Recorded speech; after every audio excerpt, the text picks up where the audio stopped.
we learned a lesson. You can't connect from Yes. desktop or laptop. I didn't realize. I just assumed you're going to be on the mobile. Okay. No, no, I had my computer on, but this is working okay. How's my Okay, so voice? Can don't you hear worry. me all right? I'm sure people will join in. I'm going to switch off commenting. Okay. And I'm just going to say a Great. few words tonight to introduce my guest. I'm very excited. It's the 50th episode of Unbox Coffee Break. And I'm dedicating this one to men. All men who have influenced our lives, because I really feel that in 2020, with all the talk of women empowerment, etc., men feel ignored, sidelined. And tonight, my guest is my old friend, colleague, former client, Coach Taymour, the man who knows all about men. He's been an executive coach as well as a personal coach since 2003. Welcome, Taymour. Correct. I'm so happy it finally worked. Thank you. Finally. It's nice to be here. Thank you very much on this special occasion. Thank And you. I do apologize to you and everybody who's viewing at the mishap we had with the technology. So I do apologize, but it's nice to be here finally. No problem. They'll come back. They're loyal followers. Thank you. You are my old friend. We're not going to say how long. And I'd like to think that I had a hand in. I beg your pardon. Sorry, could you say that again? Wonderful wife. I said you're a very old friend, but we're not going to say how long. And I'd like to think that I had a hand in introducing you to your soulmate, your beautiful wife. I attended your wedding. You attended mine. And I shall always treasure a memory when you and Nikki read poems at our ceremony. Let me put especially meaningful because my wedding anniversary is coming up in a few days. So this is great that you're here with me. Thank you so much. Thank you. Nice to be here. Let me just say that we've known each other since I used to have hair on my head, and then it moved down to my face. That is the first man problem, isn't it? Well, I don't know about problem, but it is what it is. You know, you get on with it. Anyway, thank you for having me. Okay. Thank you. Let me begin by first asking you the first question. What is it like to be a man in 2020? And why do most men, 70% of men, in fact, classify their mental well-being as below sub? Yeah. Well, there are so many reasons that I've actually I've had to think about what I need to omit from saying tonight, because there is so much to say. The state of men these days is actually terrible. There's a lot of talk about women's success, the feminist movement. I couldn't be happier. As a brother to 3 wonderful sisters and an uncle to 4 nieces, I want women to succeed. But I refer to men these days as the forgotten gender, because they're taken for granted, and they're assumed that, you know, everything is going to be okay with men, they can handle it. When you look at the numbers and the facts out there of what is going on with men, it's actually heartbreaking. I've got some numbers here which I'm going to share with you. For example, 93% of workplace fatalities are men. 97% of war fatalities are men. 75% of the homeless are men. 93% of work fatalities are men. War, homicide victims as well. So all of that is above the 95%, 94% and up. Gosh. Not to mention the high suicide rate. I mean, suicide seems to be the #1 killer of men under the age of 50. It kills more men than car accidents. Is this internationally or in the UK or also here in the Middle East? Based on the research that I've been doing, is predominantly in the US and the UK, because I'm writing a book about all this. However, wow. I did come across an article recently about Gulf states, specifically in Kuwait, where suicide is going up, and the majority of the people who commit suicide and go through with it are men. So it seems to echo in the Middle East as well, and I'm sure the numbers are there in parts of Africa and different parts of Europe, because men now are very much alike in the sense because of technology and how connected we are. So when you look at the numbers, it's actually heartbreaking. And in 2012, I lost a friend of mine who was in his early 70s to suicide. No, until today, we don't know why he did it, but you know, he lost his life. And since then, I've been quite curious about what's going on in terms of mental health with the state of men, because no one seems to talk about it, especially men. Yes. They just Yes. they bottle it up. They don't share their feelings, and then they implode. Consequently, we don't have the answers we need. But when you look at the research and you look into certain trends and changes that have happened, the factors are many. Going back to 2020 and how men are, I'm going to say 2019 because 2020 has been a very strange year, which Sure. needs a whole podcast on its own. Sure. But I think fundamentally men today are quite confused because they're constantly being told what not to be, but no one seems to clarify what they're expected to be. That's right. So there's a huge gap in terms of, well, what do you want me to be? Do you want me to be the person I'm programmed by nature to be, or do you want me to be the soft metrosexual kind of guy who waxes his eyebrows and this, that, and the other? So they're quite confused. And when men are confused, they don't address it and converse very much. They clam up and hide. So what you see a lot among young men, specifically teenagers and young men in their 20s, they do something called caving, as in going into a cave and caving. Oh, caving, and yes. Caving. And what they do in that caving is essentially they hide behind video games, smoke weed, drink, and relieve themselves to pornography. So they have, in a way, withdrawn from society. Okay, let me ask you, is the suicide rate highest among younger men, or is it all men? Can we have a range? An age range? Well, I would say between 22, 25 to 50, and it does go into the 50s and 60s as well. But the number one killer of men under the age of 50 is suicide. Really? Because yes. I can understand for older men, maybe it's the change of career, inability to earn income. Yeah. But for younger men to feel so isolated and to turn to, you know, drugs and isolation is really heartbreaking, as you say. Yes, because they actually, if you look at the figures for how they're graduating, there are less boys graduating from high school and less young men graduating from university. You actually have now more women graduating and coming into the workforce with degrees and academic qualifications and whatnot. Men have fallen behind. So you look at also the crime rate in UK, you have a lot of knife crime. In the US, you have a lot of gun crime committed by young men. Now, I say this with confidence, and there are a lot of people who may disagree with me, but I don't believe the US has a gun problem. I don't believe the UK has a knife crime problem.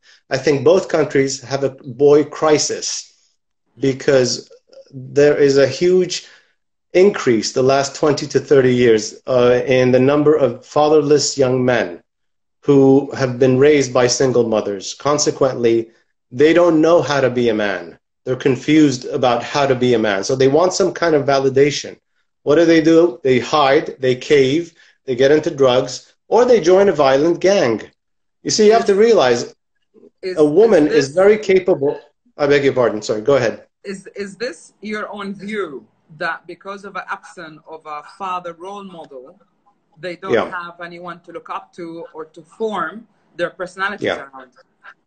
It's not my personal view. It's the research that I've looked into by experts from universities and top of the range professors from Harvard and Yale. Some of them are the likes of Philip Zimbardo, who's a pioneer in his work, or Dr. Farrell, who wrote a book called The Boy Crisis. Everything I say is backed up by evidence. I'm not that opinionated to declare what I think. Based on everything I've found out, I am very confident in what I'm saying. Yeah. So this is a big problem that we're facing. And I'm not saying just because young men lack a father figure, they go into all these things. There are some young men who have not had a father and end up being remarkably successful. One of whom is Barack Obama. He grew up without a father. Sure. But if you look at the numbers, the majority who don't have a father figure, and I say a father figure or a loving older male who is a mentor, that's missing. I'm all about feminism, and fundamentally, women do not need a man. Women are very capable to stand on their own feet and feed a family. However, you do need a father and a mother to raise a good, healthy family. Young girls don't have this. I agree with you. And a friend of mine Yes. recently, a male friend of mine recently said, you know, you women are okay to live on your own, but a man can't live on his own. And I thought that was very interesting because I never thought, you know, that it was okay for a woman to live on her own.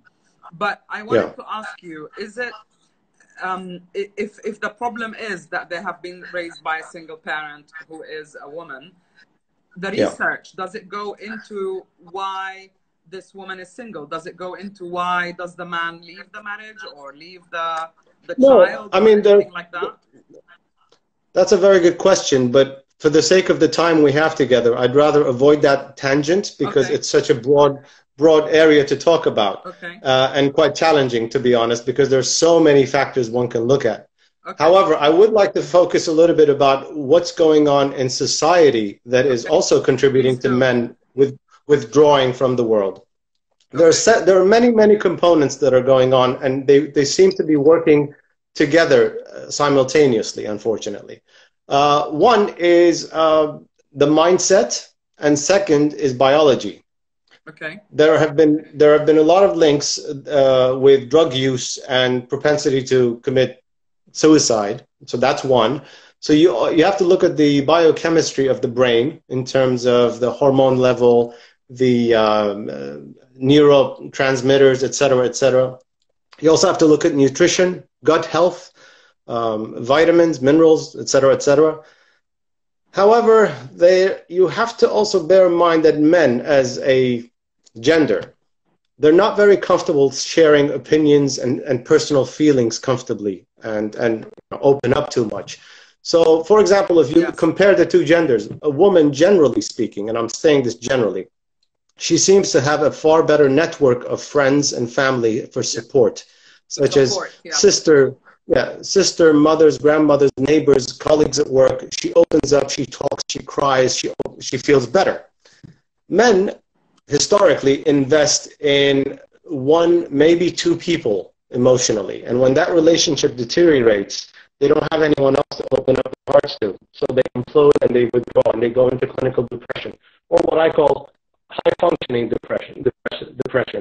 In other words, they can work and smile and feel very confident, and men are fantastic at hiding behind personas or avatars or masks. So you might have the mask of comedy and being a joker, and then they kill themselves, such as Robin Williams.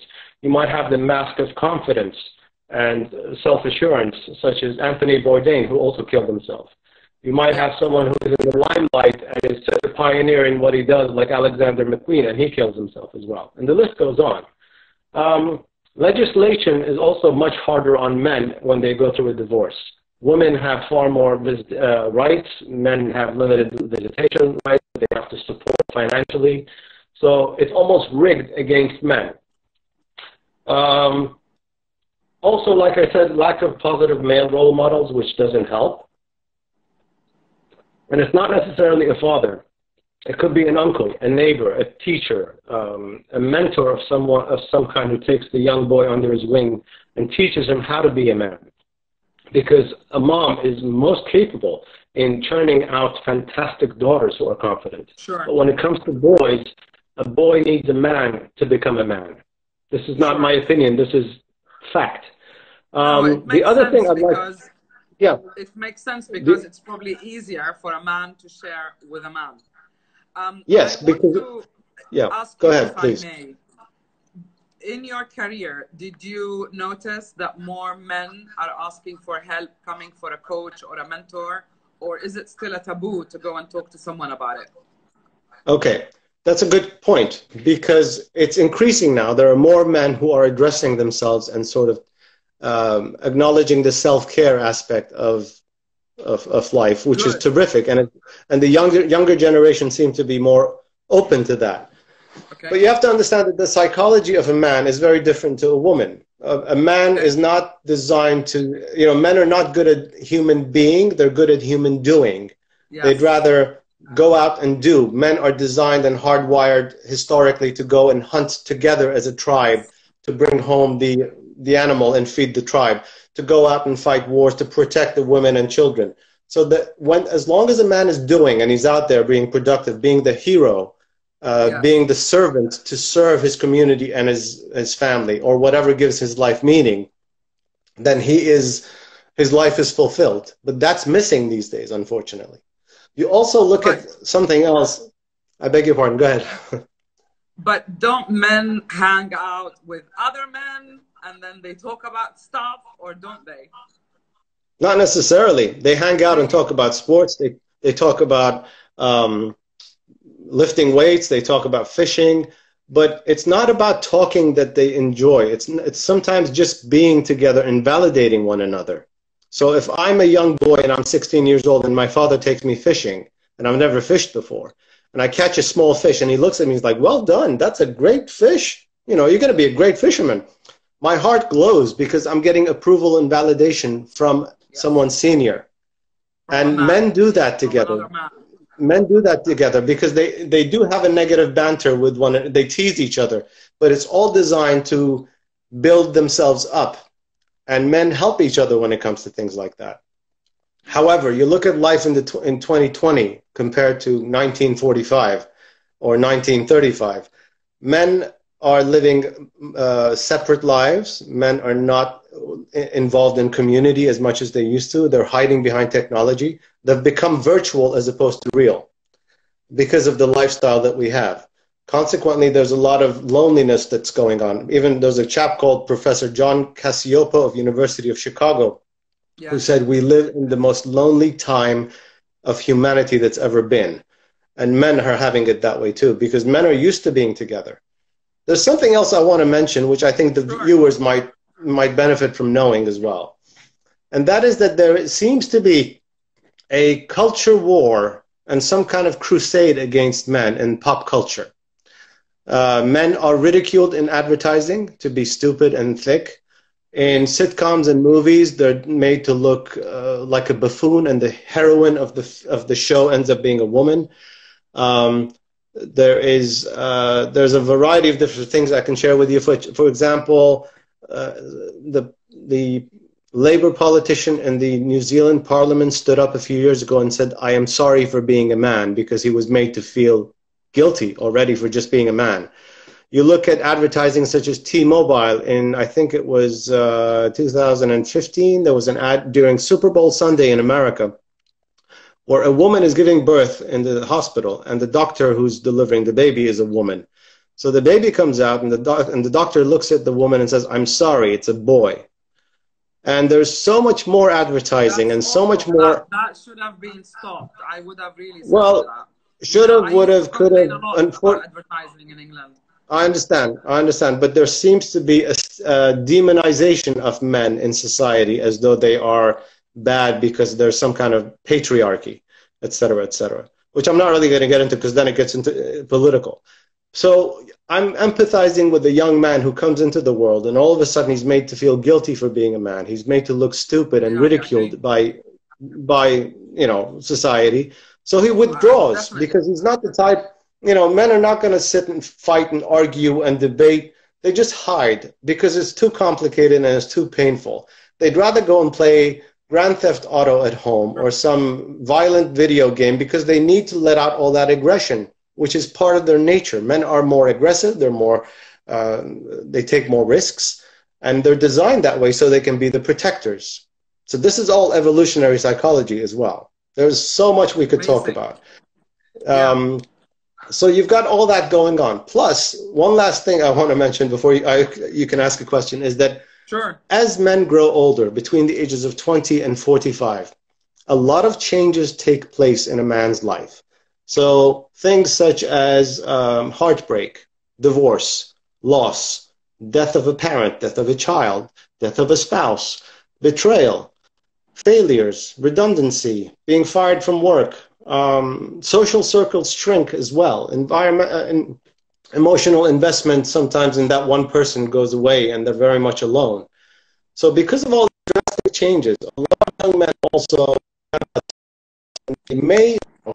ancestors may have had. So you've got. Sorry, I lost you for a few minutes. Can you repeat that? Yeah, so like I said, they lack the network of people for support because they're so lonely. Um, Social circles shrink, they lose friends, they get fired, appointments, et cetera, et cetera. So there's between 20 and the age of 50. And during that time, there's a lot of life blows and pains that a man has to go through. And sometimes they just don't know how to process that because we're living such insular life to how we used to 50 years ago. Yeah. Am I losing you? So, Or are you still on? Okay. I am. Can you see me and hear me? Yeah. Okay. Yeah, I'm just trying to get near the Wi-Fi. You're cutting off a little bit, but I think we're doing okay. All right. So because of the isolation and all these upheavals that they go to, what can you and I as mentor and coaches do? It's a good question. Fundamentally, all we can do is encourage men to be a little bit more self-aware because everything begins with awareness of how I'm doing. And I think men need to, if there's one thing they need to more than anything else, is to pay more attention to their self-care. And unfortunately, a lot of men focus on the facade of going to the gym and building up the biceps and the shoulders and the chest and the six-pack and getting that beach body that attracts the opposite sex, which is wonderful. Why not? I go to the gym myself. However, self-care is more than just the physical. Self-care has to involve the emotional and the psychological, as well as your nutrition and hormonal balance as well. So there's a lot that you have to consider. And all of a sudden your dashboard lights up with the battery sign or the oil sign or the fuel sign. The more self-aware you are, the more you're capable of looking at the warning signs that you are giving yourself about what you need. It could be sleep. It could be that I'm very lonely. Great, let's find out. What do I need? A bigger circle of friends, a better quality of partner. Maybe the one you're with isn't working, whatever. But self-care is crucial to a man's well-being, and I think men should pay more attention to that. Now, there's a fine line between self-care and narcissism, and I think it's good to keep that balance as well. Yes. Yeah. I want to ask you, when, let's say we have a young family and they have a son, how can they begin to instill in that son that it's okay to talk about feelings, it's okay to share? Do you know what I mean? So we have two things: when men are young, and then when men are older and they go into their cave, how does a woman communicate with her husband, with her boyfriend, with her partner? That's a $1 million question there, Sahar. Because that's what they say. I can't talk to him. He won't talk to me. I'm not. I don't. We do. Yeah, that's a good.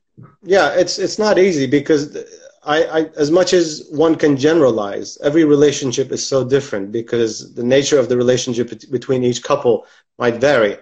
I mean, Sure. My wife and I have been together for 19 years, and she looks at me and she can tell there's something wrong, and we talk about it. And initially, my answer is, as a man, is nothing. I'm fine. And I might need a walk. I need to go to the gym, and I vocalize. But some relationships are not necessarily that open.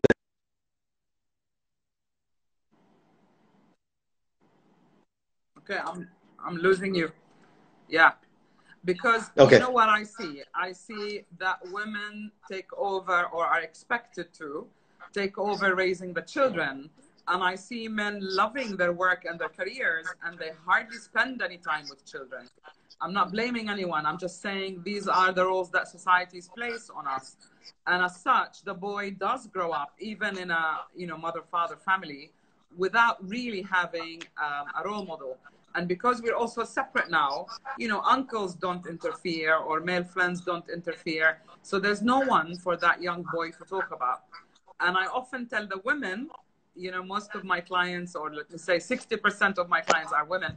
I always tell them, but you're raising that boy. How are you raising him? Because it's women who raise the men as well.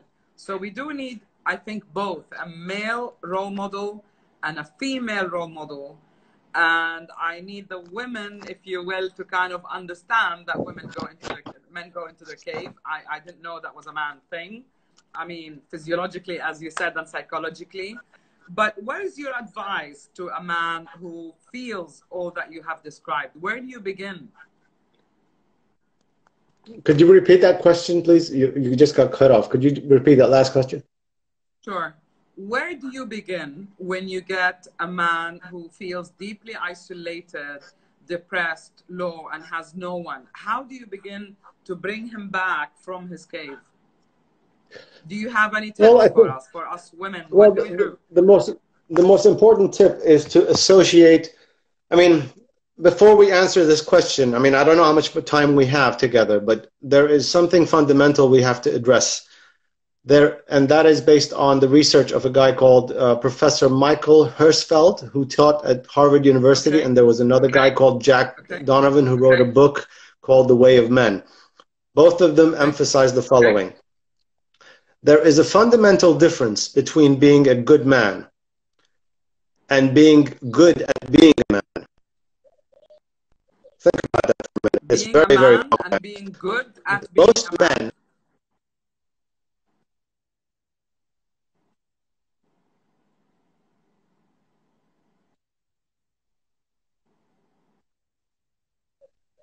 Okay.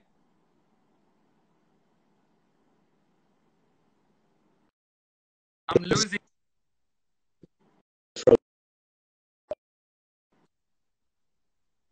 I think just the internet is a little bit slow. Maybe this time is really crowded. I don't see you yet. Let me check if there are any questions. I'm just gonna check if anybody had any questions. Are you still there, Taymour?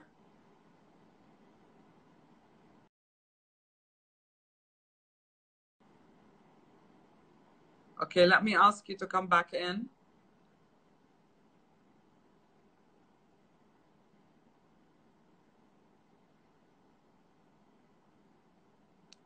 Okay, I'm asking you to come back in. For some reason you froze and then you went out. Hi, sorry, I seem to have lost. That's better. Okay, great. Okay. So I'm gonna turn the comments off. All right. Okay. So can I ask the viewers if they've got any question to leave it on the sticker, because I'll see the numbers, and if you have any questions, then we can stop Coach Taymour and ask him to answer them. Okay. Right. Thanks, Taymour. Please continue. So there's a difference between being a man and being good at being a man. Is that right? No, I'll say that one more time because it's quite tricky. There's a difference between being good at being a man, and there's a difference between being a good man. Okay. Now here's a very difficult question to answer. What does it mean to be a man? Every society has a different definition. In the US, it's different to Tokyo. In Tokyo, it's different to Nigeria. In Saudi Arabia, it's different to Norway.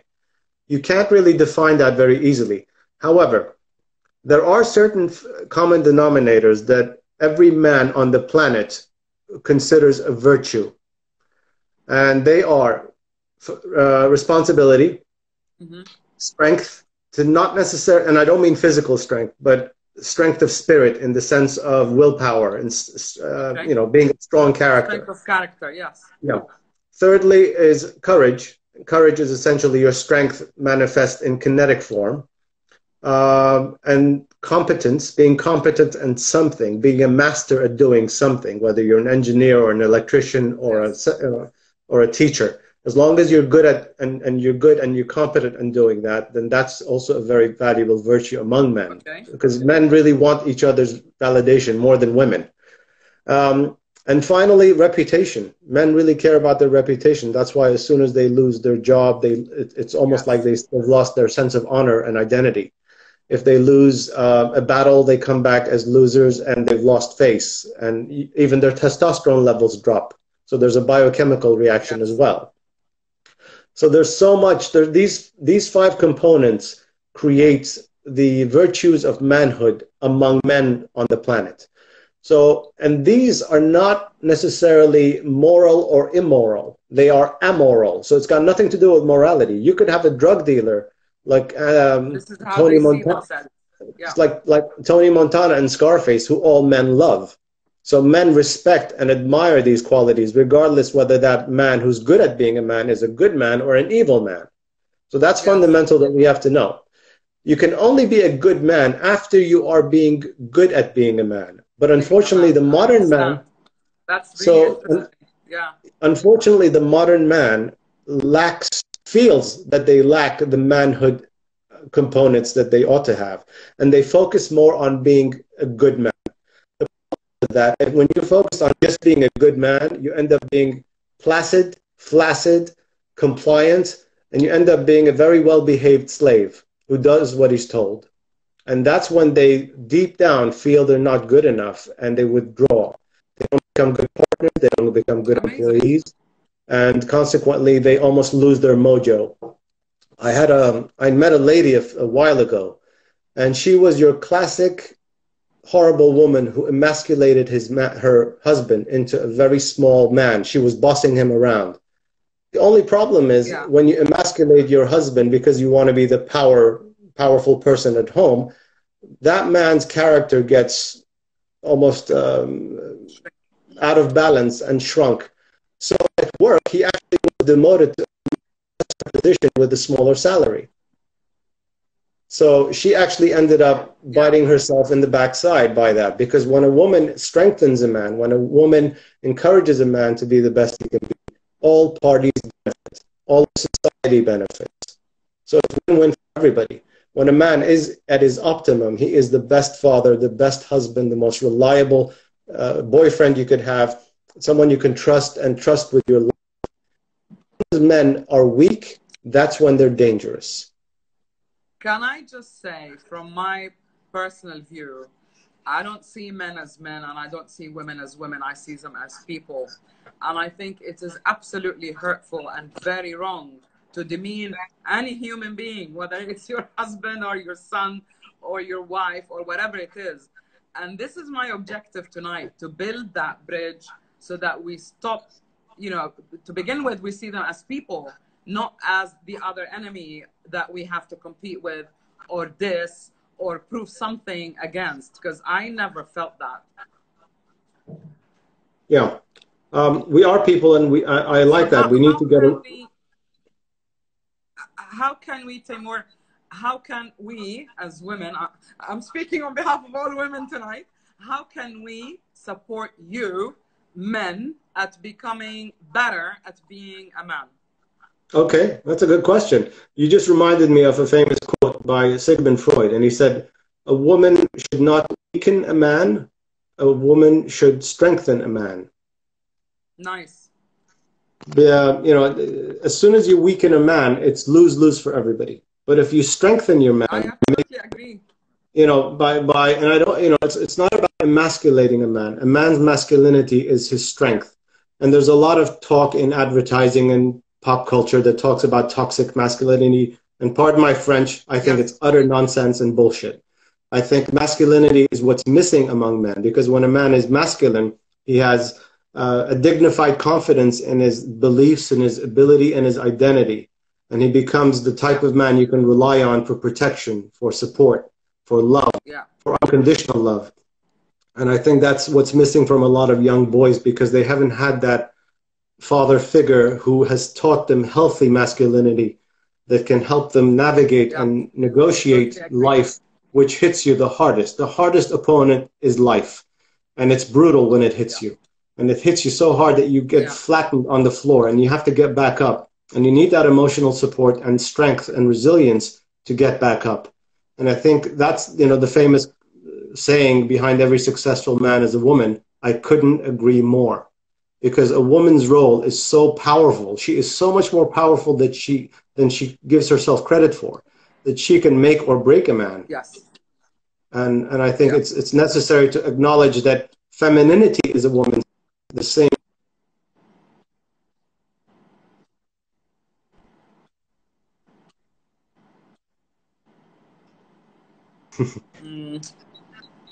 The internet is not on our side tonight. Taymour, can we agree on perhaps that kindness is important to all human beings, to be kind by word, whether it's a man dealing with a woman or a woman dealing with a man, or Yeah. you know, when we're dealing with children.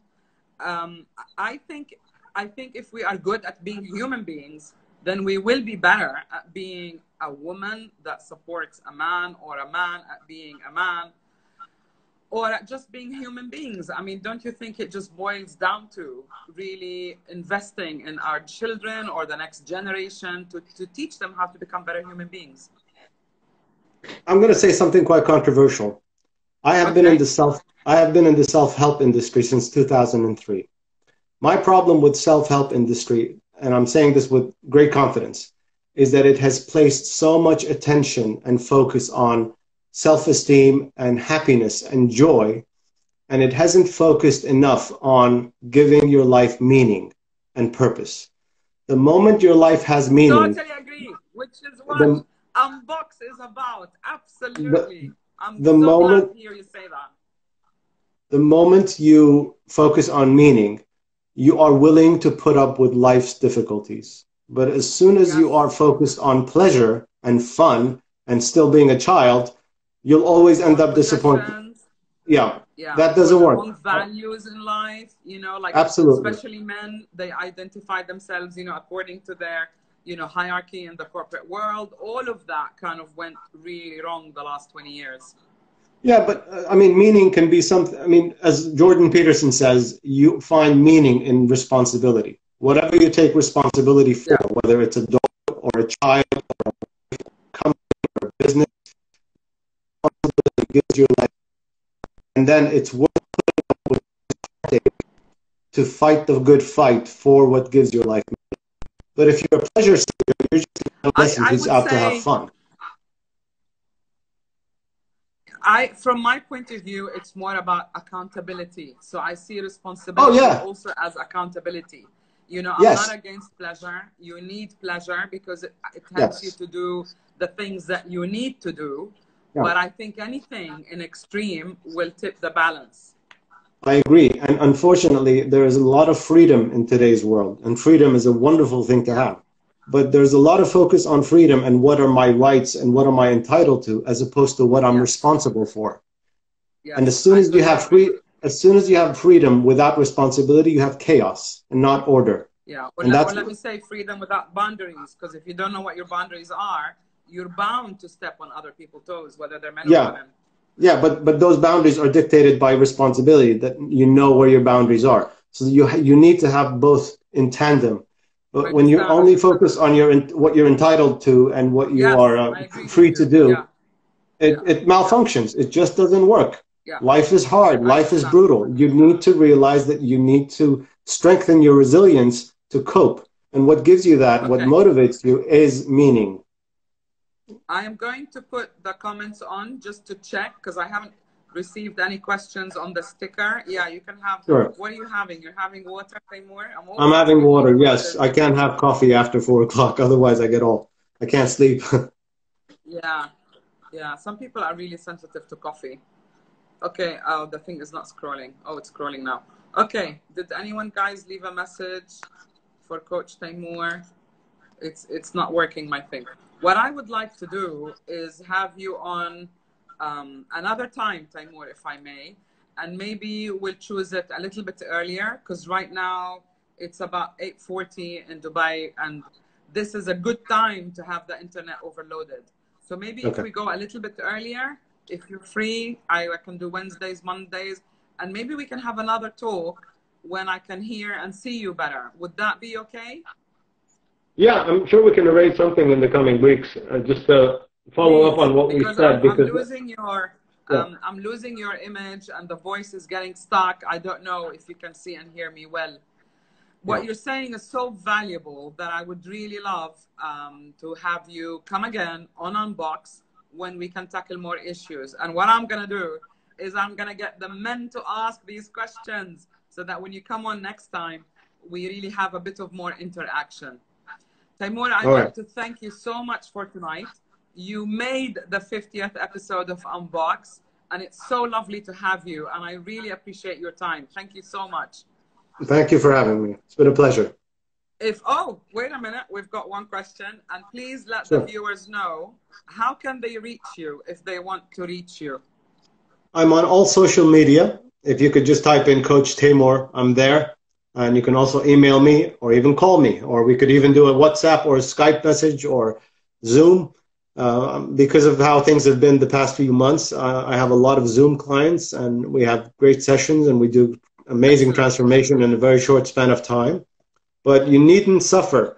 This is the 21st century, and there are a lot of solutions to many people's issues. As long as you are willing to put in the work, you can transform your life.